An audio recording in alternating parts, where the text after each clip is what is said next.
I switched on? Yeah, perfect. Thank you very much for that introduction, and it's lovely to be here today. I was a little bit worried after the Jimmy Wales presentation. Everybody seemed to disappear, and I thought I was going to be talking to an empty room. I'm absolutely terrified now that you've all come back, so thank you very much for that. One other thing before I kick off, my marketing director said to me, oh, take some pictures when you're there. So I thought I would, but I want this to be a bit more interactive, so I want you all to start waving at me there. I'm going to take a picture, and now I want you to start cheering. Woo! Come on, let's hear you, come on. Woo! Perfect. Thank you very much. Look at the hands go down straight away, it's like, oh, how embarrassing.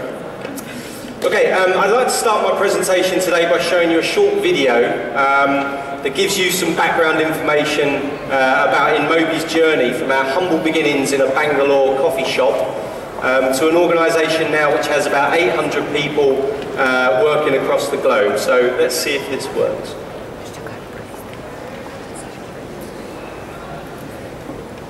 Nope.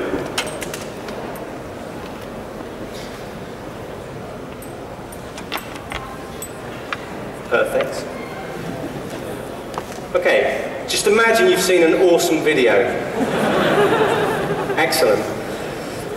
So I was about to say, typically one of the challenges of creating a corporate video is that it goes out of date the minute that the director says cut, but my video didn't even work, so that's even worse. Anyway, so since that film was created, our business has continued to expand, and we now serve over 100 billion ad impressions every single month across the globe. And we reach something like 500 million unique users every month, which is a lot of people. And it just goes to underline the huge potential of mobile, right? I mean, there are literally millions of people with mobile devices. Hands up if you've got a mobile phone.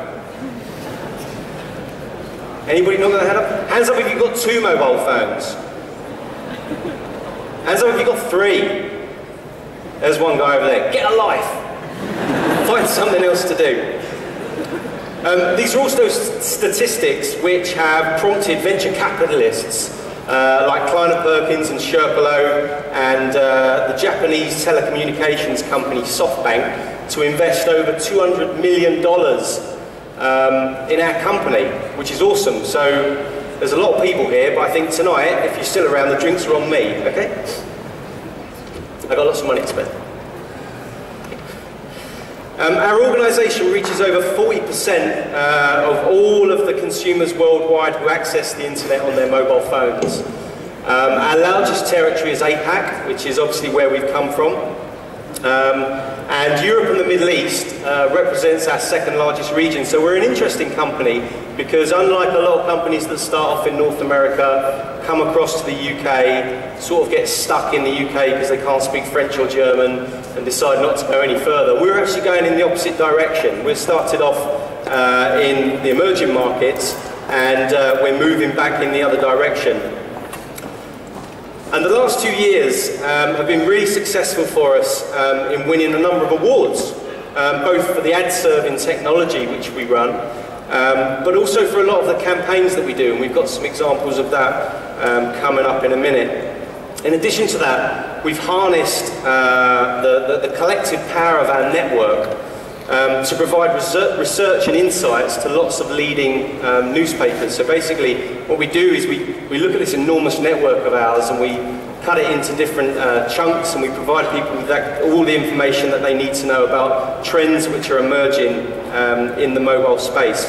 On one occasion, this is a good example of something we did. We were meeting with a major consumer brand, and they were really interested to understand what people thought about their products in South America. We sat in a meeting with them, with their VP of marketing, and he was saying, we just don't know what's going on in Latin America with our company. So we said, well, why don't you let us find out for you? We'll run a survey on our network, we'll ask the consumers, what do they think about your products, and we'll let you know. And they were like, that's fantastic, how quickly can, when can we do this? Should we arrange to have this done in a month, or, do 6 weeks or something? How long will it take? We said, no, tell us the questions you want now, we'll go and run a survey tonight on the network and run it for 24 hours. We'll get loads of responses for users because the guy over there with 3 phones has got nothing better to do than fill in surveys on his mobile phone, and we'll tell you the results, and that's exactly what we did. So my presentation today isn't working very well. Nice formatting. We did it on a Mac, that's probably the problem. Should have got the Microsoft guy in. So my presentation today is designed to try and provide you with some insights into where mobile advertising is heading. And you should see some words saying where mobile advertising is heading, but clearly you don't. The biggest trend, oh that's hideous. The biggest trend that we're seeing is that mobile is growing at a phenomenal rate. And that shouldn't come as any surprise to anybody, but it's going to continue to grow over the coming years at a speed and scale that outpaces anything that has come before. Nothing is growing as fast as mobile. The last 2 years have been absolutely transformative for the mobile industry. Mobile devices are changing the way consumers interact, communicate and shop. With the proliferation of smartphones, tablets, e-readers, handheld gaming systems and the rapidly evolving digital media environment, people now consume content anywhere and everywhere. Increased activity on mobile devices has been enabled by better networks, better devices, and now consumers are always connected and not only consume but actually produce content in a way that's never happened before. The amount of time that consumers spend with their mobile devices is also growing rapidly. And this increased mobile media consumption is also giving rise to a new category of services on mobile, including shopping, payments, mobile TV, and of course mobile advertising. Mobile is becoming the internet. Mobile is becoming digital. All these years we've talked about, having a digital side to our marketing strategy. Well, that's what mobile needs to be right now. In December 2011, the mobile traffic worldwide increased to represent 10% of the global internet traffic, and that was back in December. Since then it's been shooting up through the roof. And there was also a massive inflection point recently because there's now more mobile devices being shipped than there are PCs and laptops. Let's see what this slide looks like. Oh, that's right. Between 2010 and 2011 there was a 165% increase in smartphone shipments and a 376% increase in tablet sales worldwide. By 2014, smartphones are forecasted to grow by another 216% and tablets by another 371%. That's a lot of percent. As devices continue to advance, many consumers will consider their mobile device as their primary device. It's their first screen. It's not the third screen, it's not the fourth screen, it's the first screen. For example, in research in the retail sector conducted by Forrester, it was found that when it comes to shopping, tablets are actually more of a substitute for desktop PCs than a smartphone complement. Consumers view tablets as the better tool for researching products and pricing information prior to visiting a store. In many parts of the world, especially in the emerging economies of Latin America and the Middle East, and across the various regions of APAC, mobile usage is driving internet penetration. One reason, particularly in the developing markets, is that mobile phones are just more affordable than PCs. This explains in part why mobile penetration in Asia Pacific is climbing more quickly than the PCs. And research firm IDC predicts that 40% of the world's population, or 2.7 billion people, will have access to the internet by 2015 through their mobile device. But the main point here is that it doesn't matter what the forecasters predict, it doesn't matter what numbers they throw out there, 200%, 300%, whatever. They can't keep up, they're constantly reforecasting because they can't keep up with the pace of the consumer. Alright, that's not so bad, okay good. We recently ran some research on our own user base to try and understand their media consumption habits. And the results surprised even us. Amongst our users, the mobile phone is second only to the PC in the amount of time that people spend with their various media sources, so it's overtaken the TV. And having overtaken the TV, the question that needs to be asked is, what does this mean for marketers, right? Because still, marketers spend all of their budgets on TV advertising, and yet the consumers are no longer watching TV. They've started to move to different screens. And even if they are watching the TV, There'll be, like most of you out here today, dual screening. I can tell there's loads of people not paying attention because I can see you looking at your other devices. But that's cool. That's called dual screening. Carry on. I don't mind. We use our mobile phones, nearly clicks coming. We use our mobile devices everywhere when we're commuting, when we're lying in bed. We even use them in the bathroom when you think there's much more pressing matters at hand. But no, we have our phones on all the time. They're the first things that we switch on in the morning, and the first things that we look at even before we look at our husband or wife. And they're the last things that we look at before we go to sleep. So just quickly, I'm going to take you through some research, some information on what things look like in the Baltic region from our perspective. And the first point to note is that that looks terrible. Sorry. Ooh, this is interesting. I've got complete blank slides for my whole Baltic region. Who's got a delegate pack? Has everybody got a delegate pack? If you have a look in your delegate packs and pull out, you'll find that we've got some little infographics which give you information about the Baltic region, particularly Lithuania, Latvia and Estonia. I'm now going to give you a whole bunch of slides which won't show up on here, and I'm just going to talk to you about it, alright? So just bear with me on this one. Okay. So the first point to note is that this is not a complete picture of the Baltic market. No shit. But rather a picture of the Baltic market seen through our eyes, and clearly we've got very dark glasses on. So as you can see from the perspective of the device type, it's split between two very distinct trends. I'm going to have to remember these off the top of my head. Okay, in Estonia and Latvia, it's very much a smartphone market, whereas in Lithuania, it's still very much a feature phone market. The distinction we make there between smartphones and feature phones. Smartphones are iPhones, they're Android devices, kind of a RIM device, but not really, Windows Mobile, etc. Feature phones are the old Nokia devices, the Symbian devices, not the Nokia Lumia, that would count as a smartphone. But as you can see, you know, the results speak for themselves, clearly.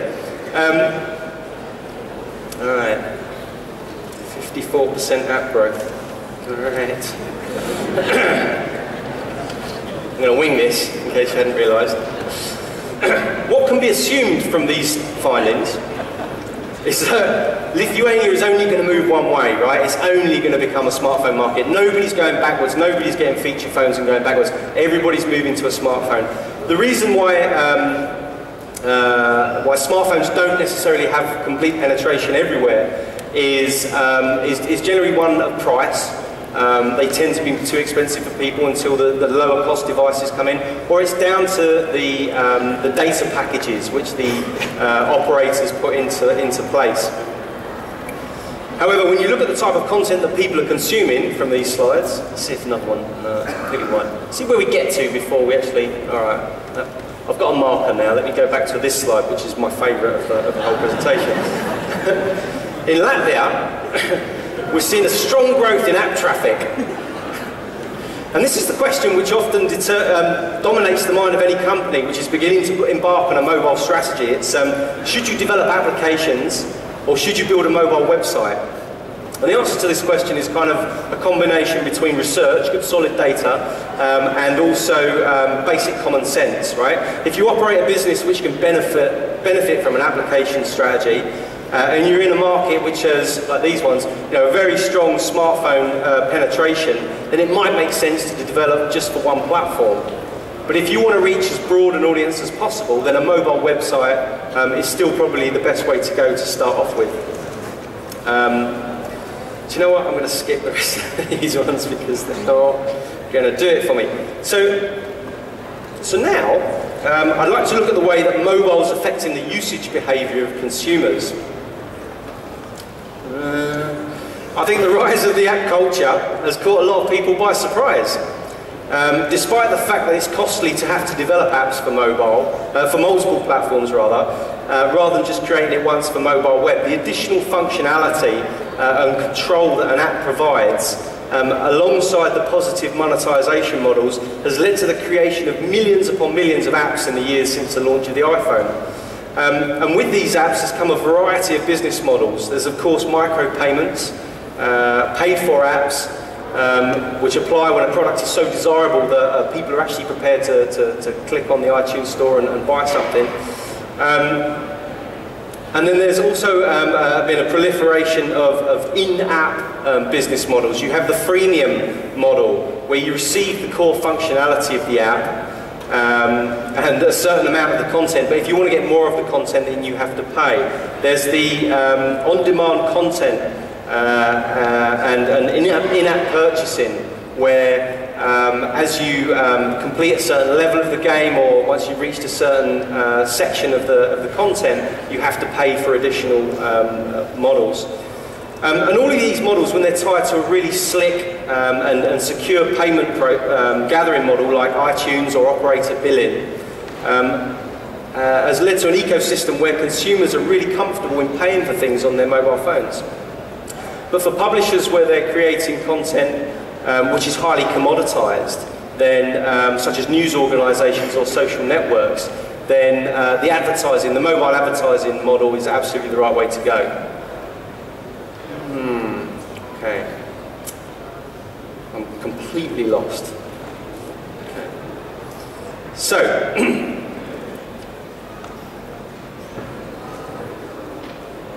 hang on a second. Mobile purchase.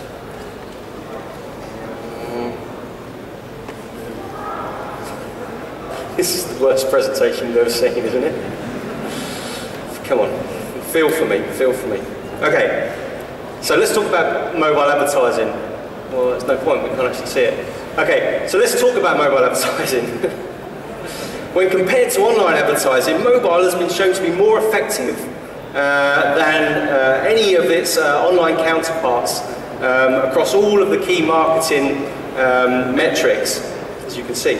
Every brand metric, whatever it is, whether it's recognition, whether it's recall, whether it's conversion, these are what all the percentages are showing you right there. Mobile is more effective than online. Research firm MediaMind, which was formerly iBlaster, found that the average click-through rate on a mobile campaign was over 1%, and this was comparable, and this was 8 times, as high as the click-through rate for standard online banners in campaigns that also had at least one mobile ad. The research also showed that click rates varied by mobile operating system. iPhone and iPad users are much more likely to click on an ad than an Android device or BlackBerry devices, and we actually see the same things happening on our own network. But it's not just the click-through rate. Mobile is also incredibly powerful in helping to drive users through every stage of the purchase funnel. We ran a questionnaire on our network to understand a bit more about our users, to try and get them to tell us about their mobile shopping habits, and the results were fascinating. 42% of our users surveyed said that mobile advertising had introduced them to a new product or service. And similarly, while people are in discovery mode, researching products, 23% of them said that their mobile had helped them to discover a better option than the one they'd already been looking for.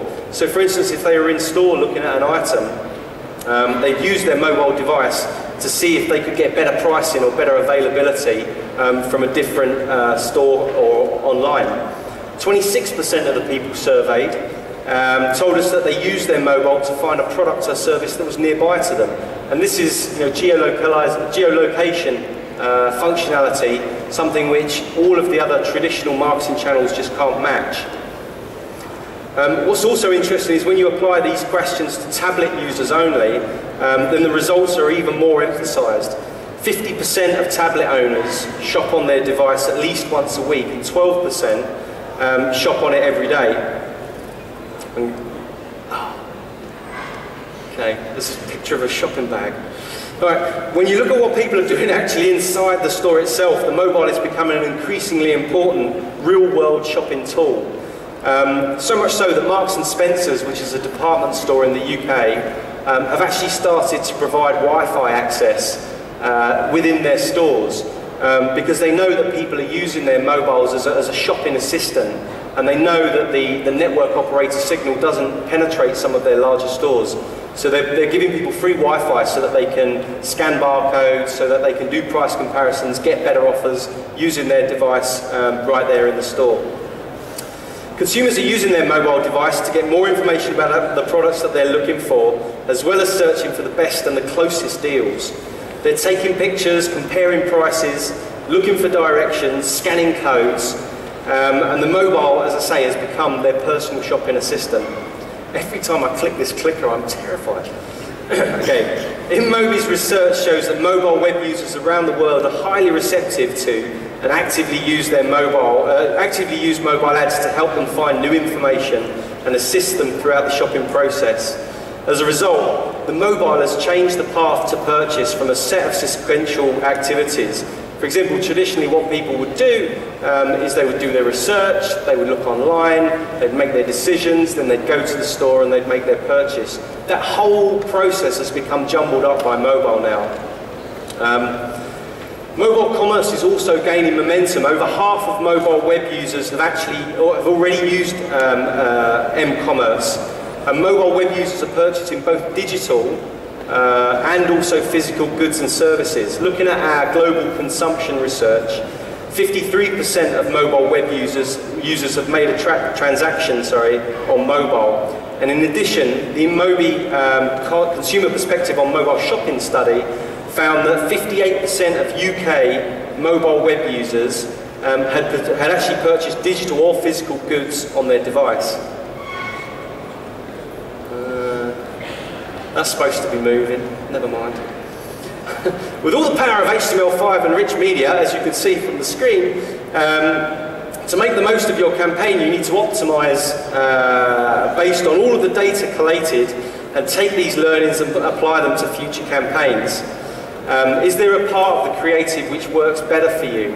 Is there a stage in the user journey where people are actually clicking on one specific thing? Does it make sense to switch out one image for another image to make the campaign successful?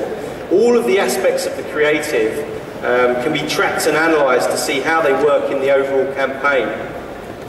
Moreover, additional features like which OS performed better, what types of publishers created the best ROI, and what types of users did the campaign resonate with the best can be looked at to provide the advertiser with best practices and key learnings for the future.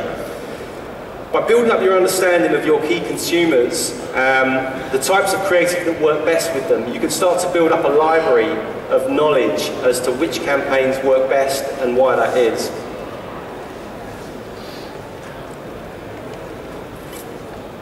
Mobile advertising has evolved. So it has. It's come a long way in a relatively short space of time, that's for sure.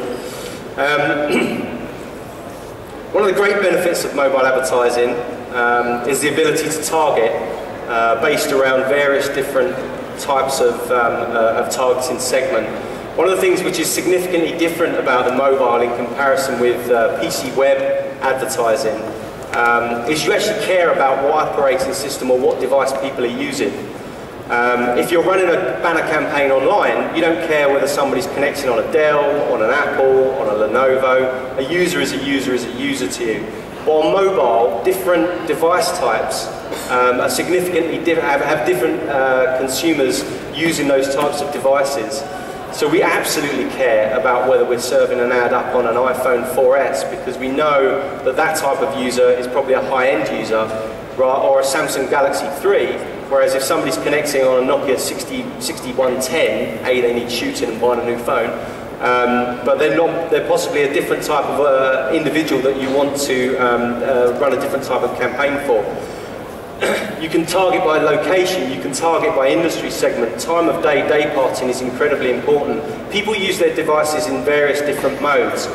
At some period of the day between 9 o'clock and 5 o'clock, they're going to be using their phone as a business tool. They're going to be in business mode. From 5 p.m. onwards, they're going to be using their device in personal mode. Same device, but the advertising which you want to give them at that stage needs to be significantly different.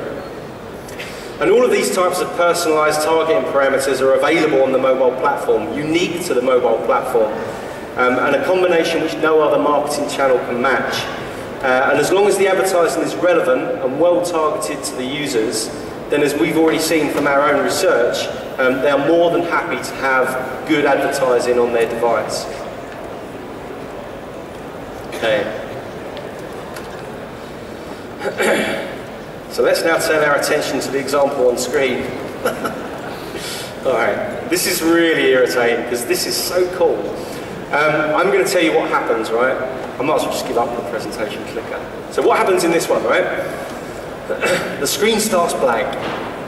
Then after that, there's a picture of an American footballer and he's standing in a stadium about to toss a ball, okay? He tosses the ball. The ball sails outside of the stadium and disappears off into the sky. And at that point in time, the ad unit, HTML5 Rich Media Ad Unit, calls the Google Maps API to understand where the user is, okay?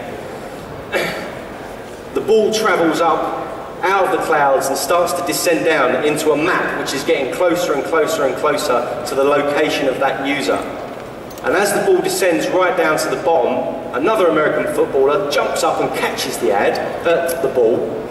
And at that point, we've called the Google Street Maps image of exactly where that user is standing. Okay, so he's standing on a street, and in the example that you can see on screen here, it's right outside the Inmobi offices in London on the Strand. But the guy's standing there, and all of a sudden the ad has pinpointed his direct location and engaged him in a way that no other media can. And at that stage, the user can then click to get routed to the shop where the product is being sold using the Google Maps API. It's very cool. Sure. A round of applause for that one, eh? I love it.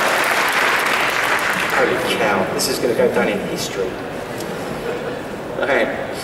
Here we go. Hey! Pictures. Okay. Advertisers are demanding... No, don't wait. There's a big ending coming. Advertisers are demanding more return on investment for their marketing spend. Well, we know that consumers are more responsive to targeted ads and personalised messages that provide a unique experience.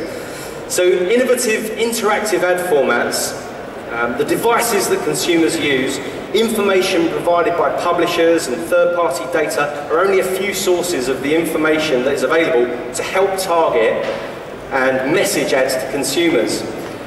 It's now the challenge of marketers. Any marketers in the audience, let me throw it over to you. I always ask this question, it's like, I always think, what am I doing here? Any marketers in the audience? What are the rest of you doing listening to my presentation? All right. Okay, it's now the challenge of marketers, you four people, and ad networks like Inmobi, us, to utilise the plethora of data to provide the experiences that consumers want and the return on investment that advertisers are demanding. It's a difficult balance. There will be an increased demand for real-time campaign insight, and this is what we're trying to emphasise in the one slide which works, which is, you've got to use data in order to be effective in the new marketing world. You've got to understand your user, you've got to understand their journey, you've got to find out, at what stage does it work, when didn't it work, and how do we change that, how do we innovate?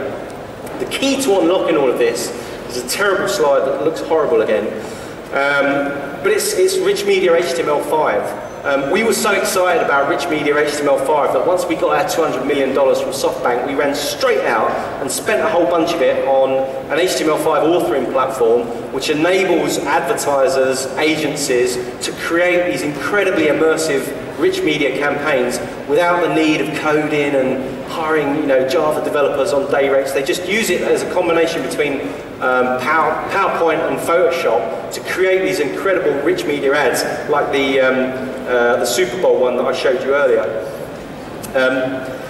One of the great things about HTML5 is it runs across all platforms, right? I mean, I don't know how many of you have got websites which maybe use Flash, but if you've got a huge number of users coming to your website using either an iPad or an iOS device, then all of your investment in that Flash website is not going to work because it doesn't render. It renders about as well as my slides do. But HTML5 solves all of that problem, so we absolutely are fundamental believers in this is the way that we need to go. Are you going to do anything? Has my clicker stopped? Please tell me my clicker stopped. Sorry, I've run forward. Oh. Okay, right. Case study number 2, let's go to that one. Right, I'll tell you about another ad, right?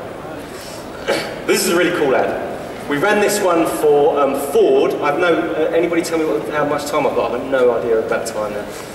This is a campaign that we ran for Ford with Mindshare in Sweden. It was very, very cool. And it was for the, I think it's the Ford Twingo or Berlingo or something like that. Anyway, it's this really cool van which has loads of space in the inside.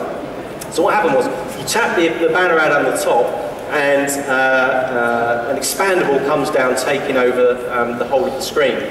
At that stage, the car drives on, okay, and behind it there's a football goal. The car doors open up on both sides, and you've got a little football in front of you, and you flick with your finger to try and, this is what happens, ready? Oh, he's hit the car. Oh, he's hit the car again. And then, in this example, goes straight through the car, showing how much space there is in the car, into the back of the net, which is the key to unlock the video, which then plays to show how cool this car is. It's a really, really nice case study. I'm getting quite good at these now. I'm going to do this one as well. This is really, really excellent. So, as you can see, we won an award for this one, if you can believe that. Yeah, won an award for this one. This is for Sega Samurai. It was a Sega game called Samurai Blood Show. Don't know whether any of you have ever played it. You could download it if you wanted to. That will get us a few more downloads on our cost per download. Basically, what happens with it is a card-based strategy game, and it was an app which you had to download.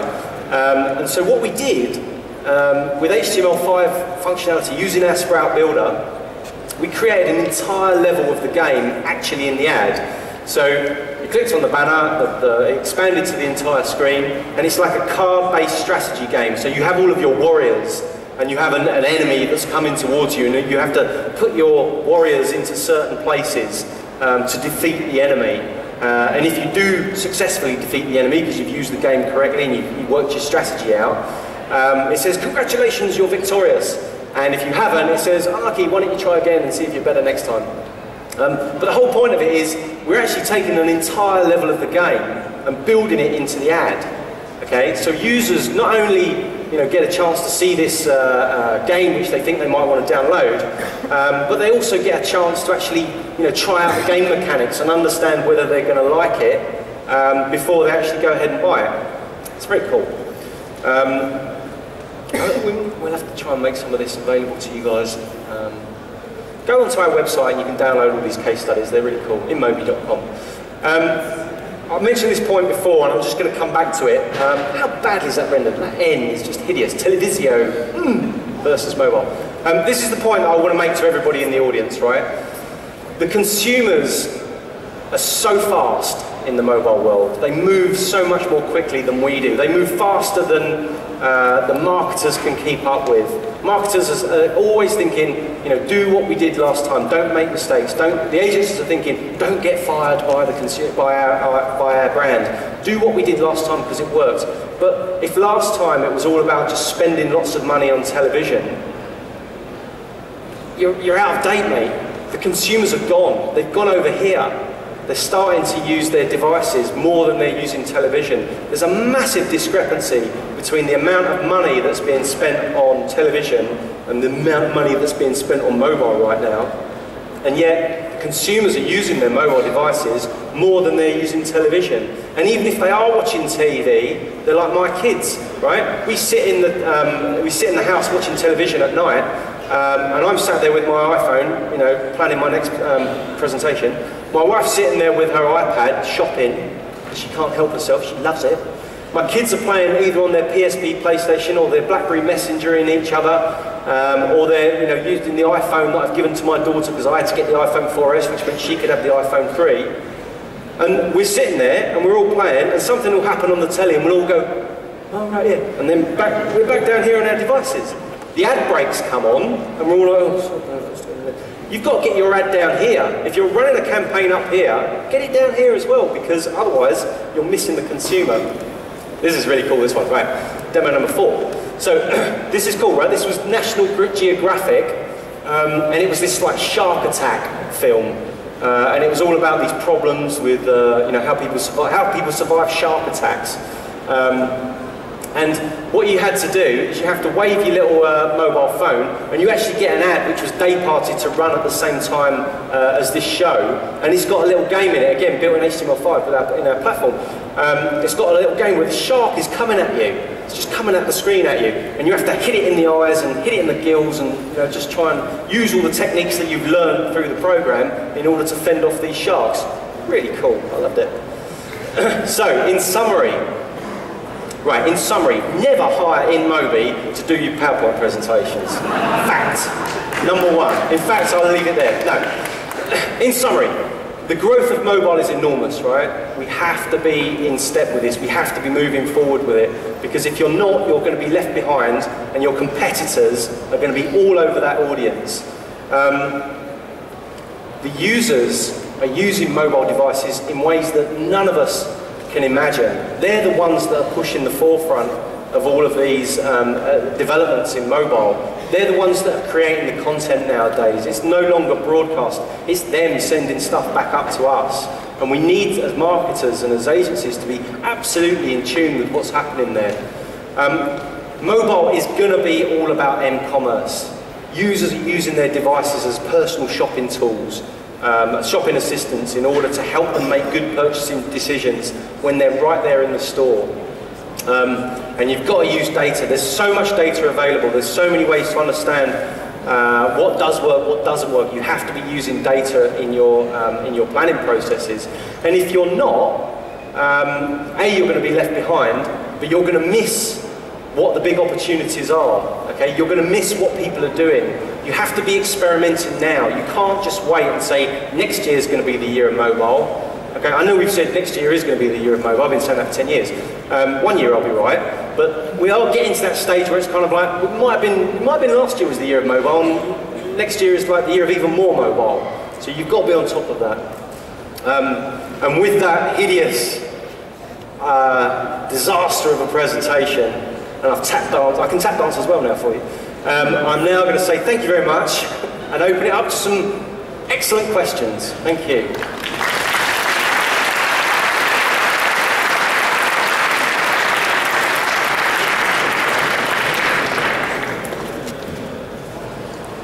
We have one question from our online viewers. So, how does a super fast changing mobile device technologies impact mobile advertising? Smartphones are changing almost every Yeah. I think it's the combination of all of the functionality that's embedded within the phone. It can do so many things. It can be used in so many ways that just putting up a banner and hoping somebody's going to click on it is not nearly enough.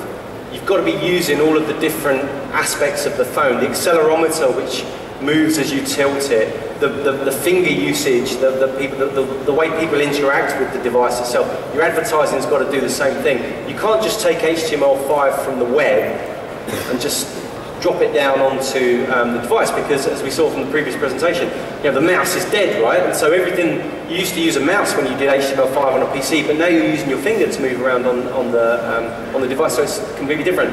The future is going to be things like the phone will know how hot it is, so why don't we run some ads, promoting ice cream because it's a really hot day? Or the phone knows that the pollen count's massive, so we should be running ad campaigns which promote hay fever allergy tablets. It's using all of the unique capabilities of the device in a sensible, smart, effective way to create campaigns which are absolutely immersive for people, which really get their attention and then take them down that purchase funnel. Thank you. Are there any questions? Hello, Algirdo Stoneman from Telesoft's mobile application company. Hey. I just have a question regarding the customers of mobile advertising companies. How should mobile advertising company focus their business model? Do you think the customers are already educated enough to create their own ads with HTML5? So mobile advertising companies could focus on creating like frameworks, and then just charge them on cost per impression and cost per redemption, or would it be better to use a business model as a marketing campaign company and then create those ads for your customers? So how do you think it is better now? It's a really good question. How many agencies have we got in the room today? Creative types? Creative agencies? Okay. I was at a conference the other week and we were doing rich media campaign presentations. It was like a competition, like X Factor for HTML5. I showed some of these ones which didn't work today. And we were asked, the mobile ad networks had been asked to present examples of our best creatives. And one guy on the panel said, you know, it's all very well the mobile ad networks standing up and doing this, but it shouldn't be us doing it. It should be the creative agencies who should be embracing this technology. And he put a challenge out to everybody in the room, and I do the same to everybody here. You know, the creative agencies, the digital agencies, you're the guys that should be creating fantastic campaigns and really integrating mobile into your strategy. You shouldn't be leaving it to the mobile ad networks to do that. I think to answer your question, that's just a plea from me, but to answer your question in a little more detail, the media planning world seems to be becoming very, very commoditized, and it's increasingly difficult for agencies to achieve any kind of meaningful margin out of just being a planning agency or a buying agency. And so the opportunity to actually take a stand and be the guys that are doing the strategy, doing the creative, doing all of the build, I think does offer them an opportunity to put more margin into the overall work that they're doing. So, you need to be able to do that in a scalable way. It's no good hiring 20,000 Java developers to come and hand code everything for you. You've got to use tools which are out there, and Sprout is one of them, but there are more out there. You've got to use the tools which make it easy for you to do these things. And it's not about the tool or the building of it, it's about the application of it, it's about the creative idea, it's about using the power of the device in order to create compelling campaigns. Brands are never going to want to know about that, they're going to want somebody to do it for them. So there's a great opportunity out there. Thank you. Any more questions? Just let me go home. Seems like no. Thank you for